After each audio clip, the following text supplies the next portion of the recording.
Welcome to அம்மங்கா kitchen. நம்ம கிச்சனில் இன்றைக்கி பார்க்க போகிற ரெசிபி ஒரு டீ கேக். ரொம்ப சிம்பிளாக வீட்டில் இருக்கக்கூடிய ஒரு 4-5 பொருளை வச்சு ரொம்ப ஈஸியாக செய்யக்கூடிய இந்த கேக் ரெசிபி எப்படி செய்கிறதுன்னு பார்க்கலாம். நம்ம இதுக்கு இந்த பாத்திரம் தான் வேணும் அப்படின்னு அவசியம் இல்லை, என்ன பாத்திரம் இருக்கோ அதை வச்சு செய்யலாம். வாங்க எப்படி செய்யுதுன்னு பார்க்கலாம். இந்த டீ கேக் செய்கிறதுக்கு 1 கப் ரவை, 1/2 கப் ஜீனி, 1/2 கப் காய்ச்சி ஆற வச்ச பால், 2 முட்டை, 1/4 கப் ரீஃபைண்ட் ஆயிலு, 1/2 ஸ்பூன் அளவுக்கு நம்ம குக்கிங் சோடா, சமையல் சோடா. அந்த எசன்ஸ் நம்ம வெனிலா எசன்ஸ் இருந்தால் ஊற்றிக்கலாம். நான் இன்றைக்கி பைனாப்பிள் எசன்ஸ் தான் ஊற்ற போகிறேன். 2 எசன்ஸுமே இல்லைன்னா ஒன்றும் பரவாயில்ல, ஏலக்காய் பொடி போட்டுக்கோங்க. 2 ஏலக்காயை பொடிச்சு அதில் சேர்த்துக்கோங்க. வாங்க அது எப்படி செய்யுதுன்னு பார்த்துடலாம். இப்போது மிக்ஸி ஜாரில் இந்த 2 முட்டையை உடச்சி ஊற்றிக்கலாம்.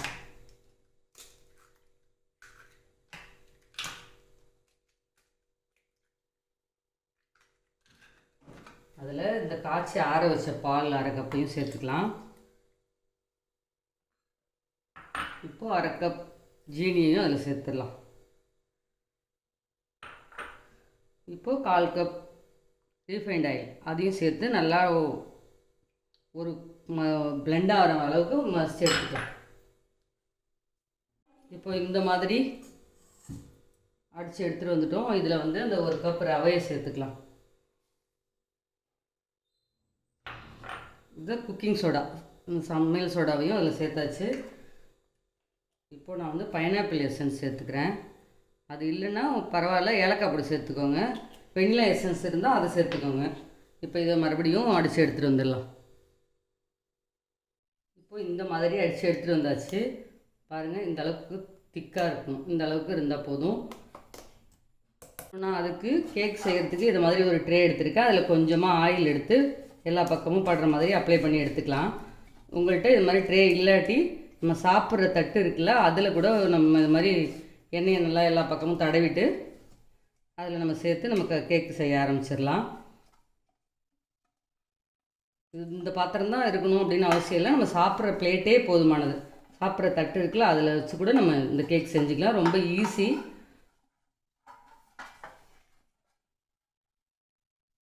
அவ்வளோதான். இப்போ தடவியாச்சு. இப்போ நம்ம இப்போ அதில் எடுத்து ஊற்றிடுறேன். இது மேலே நான் பொடிச்சு வச்சுருக்கேன் நட்ஸை சேர்த்துக்கிறேன். நட்ஸ் எல்லாம் ஆப்ஷனல் தான், வேண்டானாலும் விட்டுடலாம். சும்மா அப்படியே கொஞ்சமாக சேர்த்து வச்சுட்டேன். இப்போது இது மாதிரி ஒரு கடாயோ இல்லாட்டினா குக்கரோ ஏதோ ஒன்று உங்களுக்கு உங்கள் வீட்டில் என்ன கிடைக்குதோ அது மாதிரி இதை எடுத்து நம்ம அடுப்பில் வச்சுட்டு இது மாதிரி ஒரு குட்டி ஸ்டாண்டோ இல்லாட்டினா சின்ன பிளேட்டையோ கவுத்து போட்டோ வச்சுட்டு அது மேலே நம்ம இந்த ட்ரேவை தூக்கி வச்சிடலாம். வச்சு மூடி போட்டு அடுப்பை மீடியம் ஃப்ளேமில் ஒரு 30 நிமிஷம் அளவுக்கு நம்ம வச்சிடலாம். அடுப்பை பற்ற வச்சுட்டேன். இப்போது ஒரு 30 நிமிஷம் மீடியம் ஃப்ளேமில் அப்படியே வேகட்டும். இப்போ 30 நிமிஷம் ஆயிடுச்சு. நம்ம கேக்கு வெந்துருச்சான்னு செக் பண்ணிடலாம். இது மாதிரி ஒரு கத்தி எடுத்துகிட்டு இப்படி விட்டு பார்த்தோன்னா வெந்துருச்சுங்க.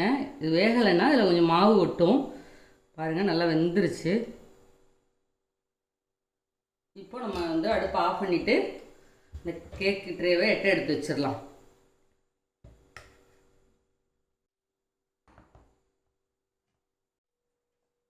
இப்போ இதை ஒரு கத்தியை வச்சுட்டு எல்லா பக்கமும் அப்படியே எடுத்து விடலாம்.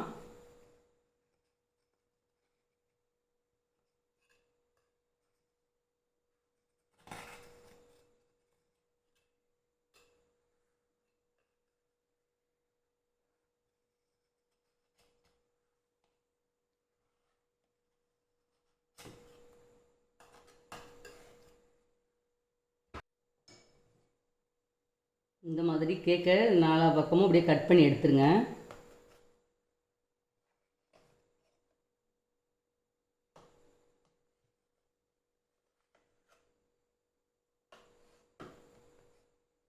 இதே மாதிரி எல்லா பாருங்கள், இது மாதிரி அப்படியே கட் பண்ணி எடுத்துட வேண்டியதுதான். ரொம்ப ஈஸியாக ஒரு 4-5 பொருளை வச்சு வீட்டில் இருக்கிற பாத்திரத்தை வச்சு ரொம்ப சிம்பிளாக சூப்பர் சாஃப்டாக அதிகம் வேலையும் இல்லை, அருமையான ஒரு டீ கேக் ரெடி பண்ணியாச்சு. இதே மாதிரி நீங்களும் ட்ரை பண்ணி பாருங்கள். ட்ரை பண்ணி பார்த்துட்டு எப்படி இருக்குன்னு கமெண்ட்டில் அவசியம் சொல்லுங்கள். அம்மங்கா கிச்சனை லைக் பண்ணுங்கள், ஷேர் பண்ணுங்கள், சப்ஸ்கிரைப் பண்ணுங்கள். நன்றி, வணக்கம்.